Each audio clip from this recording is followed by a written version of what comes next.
Hello viewers, welcome to veterinary facts. நான் உங்கள் R Thiagarajan பேசுகிறேன். இந்த பதிவில் ஒரு முக்கியமான விஷயத்தை பற்றி பேச போகிறோம். குதிரைகள் எவ்வாறு நின்றுக்கிட்டே தூங்குது, அது ஏன் நின்றுக்கிட்டே தூங்குது, இது ஒரு முக்கியமான விஷயம். நிறைய பேர் அந்த சந்தேகத்தை எழுப்பியிருக்காங்க. நம்ம அதை பற்றி இப்போ பார்ப்போம். குதிரைகள் ஒரு நாளைக்கு சுமாராக 5லேருந்து 6 மணி நேரம் தூங்கும். அதில் நின்றுக்கிட்டே தூங்குறது 5 மணி நேரம்னு வச்சுக்கிட்டோம்னாக்க ஒரு 45லேருந்து 50 நிமிஷம் அது வந்து படுத்த வாக்கில் பக்கவாட்டில் படுத்துக்கிட்டு ஆழ்ந்த உறக்கத்துக்கு போகுது. அதில் 2 நிலையான உறக்கம் அதுக்கு கிடைக்குது. ஒன்று, நின்றுக்கிட்டே அது தூங்கும்போது அதோட பிரெயின் ஆக்டிவிட்டி கம்மியாக இருக்குது, அதனால் அதுக்கு கிடைக்கிறது SW ஸ்லீப்னு சொல்லுவாங்க, ஸ்லோ வேவ் ஸ்லீப்னு.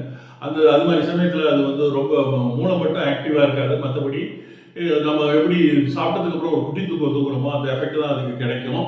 அதே சமயத்தில் ஒரு ஆழ்ந்த உறக்கம் வந்து அது படுத்த நிலையில், ஒருக்கழித்து படுத்த நிலையில் அதுக்கு வந்து REM ஸ்லீப் கிடைக்கும். அந்த REM ஸ்லீப்புங்கிறது வந்து ரேபிட் ஐ மூவ்மெண்ட் ஸ்லீப். அந்த மூவ்மெண்ட் ஸ்லீப் இருக்கும்போது, ரேபிட் ஐ மூவ்மெண்ட் ஸ்லீப் இருக்கும்போது கண்ணை லைட்டாக சிமிட்டும், மூக்கை விடைச்சிக்கும், காதை லைட்டாக ஆட்டும், காது மடல்களை வந்து லைட்டாக ஆட்டும், காலை உதைச்சிக்கும். இதெல்லாம் வச்சு நம்ம கண்டுபிடிச்சிடலாம் இது வந்து ஒரு REM ஆழ்ந்த உறக்கத்துக்கு போயிடுச்சு அப்படிங்கிறத கண்டுபிடிக்கலாம். இந்த ஆழ்ந்த உறக்கத்துக்கு ரொம்ப நேரம் அது போயிட முடியாது. ஏன்னா அது உட்கழிச்சு படுத்து தூங்குறதுனால அதோட வெயிட்டே அந்த ரத்த குழாய்களை, முக்கியமான உறுப்புகளுக்கு ரத்தத்தை எடுத்து செல்ற ரத்த குழாய்களை அது அழுத்தும்.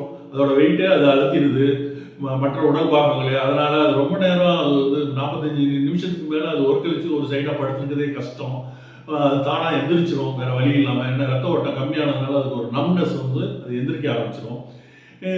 இது வந்து எப்படி இது வந்து நின்றுக்கிட்டே தூங்குது அப்படிங்கிறத நம்ம பார்ப்போம். இதில் முன்னங்கால பார்த்துக்கிட்டிங்கன்னா அதில் முன்னங்காலில் carpal joint, fetlock joint, pastern joint 3 joint இருக்குது. பின்னங்காலில் stifle joint, hock joint 2 joint இருக்குது. இந்த ஜாயிண்ட்ஸ் எல்லாமே ஒரு சுற்றியுமே தசைகள் இருக்குது. அந்த தசைகள் மட்டும் இல்லாமல் தசையையும் இதையும் கனெக்ட் பண்ணுற மாதிரி நிறைய தசை நார்கள் இருக்குது. போனையும் கனெக்ட் பண்ணுற மாதிரி நிறைய லிகமெண்ட்ஸ் இருக்குது. லிகமெண்ட்ஸை தசை நார்கள்னு சொல்கிறோம், டெண்டனை வந்து தசை நார்கள்னு சொல்கிறோம். லிகமெண்ட்ஸ்னாக்க போனையும் கனெக்ட் பண்ணுறது, ஒரு எலும்பையும் இன்னொரு எலும்பையும் கனெக்ட் பண்ணுறத பொருளை தான் நம்ம வந்து தசை நான்னு சொல்கிறோம், ஆங்கிலத்தில் லிகமெண்ட்னு சொல்கிறோம். அதே சமயத்தில் ஒரு மூட்டு இருக்குது. அந்த மூட்டு வந்து ஒரு போனையும் ஒரு தசையும் கனெக்ட் பண்ணுறத வந்து தசை நார்கள்னு சொல்கிறோம், ஆங்கிலத்தில் டெண்டன்னு சொல்கிறோம். ஸோ இந்த லிகமெண்ட் அண்ட் டெண்டன் தான் ரொம்ப ரொம்ப முக்கியம் இது நின்றுக்கிட்டே தூங்குறதுக்கு குதிரையில். ஏன்னா குதிரை நின்றுக்கிட்டே தூங்கும்போது மசில் ரிலாக்ஸ் ஆகுது, பிரெயின் ஆக்டிவிட்டி கம்மியாக இருக்கிறப்போ இந்த மூட்டுக்களை சுற்றி இருக்கிற மசில் வந்து ரிலாக்ஸ் ஆகுது. அப்படி ரிலாக்ஸ் ஆகும்போது முட்டி மடங்காமல் இருக்கிறது வந்து இந்த தசை நார்களும் போட்டு சாலை போட்டு கட்டின மாதிரி ஒரு சுச்சுவேஷனை கொடுக்குது. அதனால முட்டி மடங்காமல் அது நின்ற நிலையிலேயே தூங்குது. இதே இது ஹியூமன் பீயிங்ஸ் எடுத்துக்கிட்டோம்னா மனிதர்களில் சாப்பிட்டதுக்கு அப்புறம் தூங்குவாங்க, உட்காந்த நிலையிலே தூங்குவாங்க, ஒரு குட்டி தூக்கம் தூங்குவாங்க. அப்படி இருக்கும்போது இந்த கழுத்தில் இருக்கிற மசில்ஸ் எல்லாம் ரிலாக்ஸ் ஆகிறதுனால அவங்க அந்த மூட்டு வந்து மடக்க ஆரம்பிக்குது. அவங்க வந்து கழுத்து ஒரு சைடாக சாயிறாங்க. இந்த மாதிரி சுச்சுவேஷன் குதிரைக்கு ஏற்படாது. ஏன்னா அதோட தசை நார்களும் லிகமெண்ட் அண்ட் டெண்டன்ஸ் வந்து ரொம்ப ஸ்ட்ராங்காக முட்டி, பின்னங்கால் முட்டியையும் சரி முன்னங்கால் முட்டியையும் நல்லா கட்டி போட்ட மாதிரியான ஒரு லாக்கிங் சிஸ்டத்தை கொடுக்குது. அது ஆங்கிலத்தில் ஸ்டே அப்பேரட்டஸ் லாக்கிங் சிஸ்டம் இன் ஈக்வைன்ஸ்னு சொல்லுவாங்க. இது வந்து ரொம்ப முக்கியமான ஒரு இது. இந்த ஒரு ரொம்ப யூனிக்கானது இந்த அனாட்டமிக்கல் ஸ்ட்ரக்சர். அதனால தான் குதிரைகள் வந்து நின்றுக்கிட்டே தூங்குற ஒரு இயல்பு அதுக்கு கிடைச்சிருக்கு. இது ஏன் இப்படி பண்ணுது அப்படிங்கிறத பார்ப்போம். அப்படின்னு பார்த்தா ஒரு எவல்யூஷனை நோக்கி நம்ம போகணும். இதில் பல்லாயிரக்கணக்கான வருஷங்களுக்கு முன்னாடி எல்லா குதிரைகளும் கூட்டமாக வாழ்ந்துக்கிட்டு இருந்தது. ஒரு 50-60 குதிரைகள் ஒன்றா தெரிஞ்சுக்கிட்டு இருந்தது. அப்படி இருக்கும்போது இரவில் ஒரு வெட்ட வெளியில் எல்லாம் வந்து ரெஸ்ட் எடுக்கும்போது மற்ற குதிரைகளை அடித்து திங்கிற விலங்கினங்கள் வந்துடுமோங்கிறதுன்னு பயந்துக்கிட்டு ஒரு 50-60 குதிரைகள் தூங்குதுன்னா ஒரு 5 குதிரைகள் வாட்ச்மேன் மாதிரி பார்த்துக்கிட்டே இருக்கும். எதுவும் விலங்கு வருதா அப்படின்னு, நம்மளை அடித்து சாப்பிட்றதுக்கான விலங்குகள் எதுவும் வருதான்னு சுற்றி பார்த்துக்கிட்டு இருக்கோம்.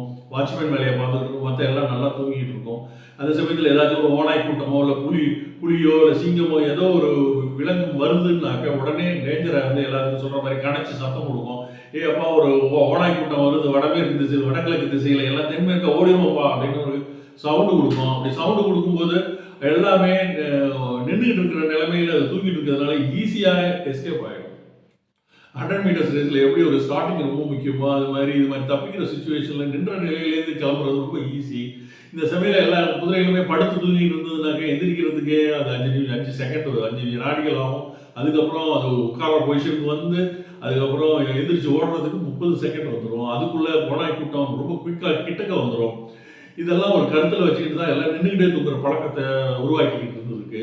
அதோட அனாட்டமிக் ஸ்ட்ரக்சரும் அதுக்கு வந்து ரொம்ப ஏதுவாக இருந்திருக்கு. ஆனாலும் அது வந்து பல்லாயிரக்கணக்கான வருஷங்களாக இந்த பழக்கம் இருந்ததுனால மனுஷன் அதை வந்து டொமஸ்டிகேட் பண்ணி நகர்ப்புறத்தில் வச்சிருந்தாலுமே இன்னும் அந்த பழக்கத்துக்கு உட்பட்டு தான் இருக்குது குதிரைகள். இன்னுமே 5-6 மணி நேரம் தூங்குதுன்னா அதில் 5 மணி நேரம் அது நின்றுக்கிட்டு தான் தூங்குது. ஒரு 3/4 மணி நேரம் தான் அது படுத்துக்கிட்டு தூங்குது. இதே இது காட்டுக்குள்ளே பார்த்தீங்கன்னாக்கா அது வந்து ஒரு ஆழ்ந்த உறக்கத்துக்கு வந்து ரொம்ப மறைவான இடத்துக்கு போய் தான் அது தூங்கும். வெட்ட வழியில் அது நின்றுக்கிட்டு தான் தூங்கும். ரொம்ப மறைவான முட்புதர்கள் நிறைந்த அடர்ந்த மரங்கள் நிறைந்த பகுதிகளில் போய் அதை வந்து ரொம்ப மறைவான இடத்துல இது ரொம்ப சேஃபான இடம் அப்படின்ட்டு படுத்து தூங்கும். அது ஒரு 3/4 மணி நேரம் தான் டக்குன்னு எந்திரிச்சிடும். இதுக்கு மட்டும்தான் இருக்கா, மற்ற விலங்கினங்களுக்கு இல்லையான்னு பார்த்தீங்கன்னா மற்ற விலங்கினங்களுக்கு இருக்குது. மாடுகளில் இது இருக்குது. ஆனாலும் மனுஷன் டொமஸ்டிகேட் பண்ணதுனால நம்ம பசுக்கள்லாம் உட்காந்துக்கிட்டு தூங்குது, படுத்துக்கிட்டு தூங்குது. அதோட தன்மையை மாற்றிக்கிச்சு. ஆனால் குதிரை அப்படி இல்லை. இன்னும் மற்ற விலங்கினங்கள்னு பார்த்தீங்கன்னாக்கா ஒட்டகச்சிவிங்கி, மான், ஒட்டகம், பாலைவனத்தில் வளர்கிற ஒட்டகம், இது எல்லாத்துக்குமே இந்த ஸ்டே அப்பாரட்டஸ் இருக்குது, நின்றுக்கிட்டே தூங்குற பழக்கம் இருக்குது. ஆனால் இது வந்து நம்ம அதிகமாக நம்ம வந்து குதிரையில் தான் நம்ம பார்க்குறோம். மற்றதில் நம்ம அதிகமாக நம்ம நோட் பண்ணுறது இல்லை. இந்த பதிவு உங்களுக்கு நிச்சயம் ரொம்ப யூஸ்ஃபுல்லாக இருக்கும்னு நினைக்கிறேன். இது வரைக்கும் இந்த சேனலை சப்ஸ்கிரைப் பண்ணாதவங்க ப்ளீஸ் சப்ஸ்கிரைப் பண்ணி சேனல். நன்றி, வணக்கம்.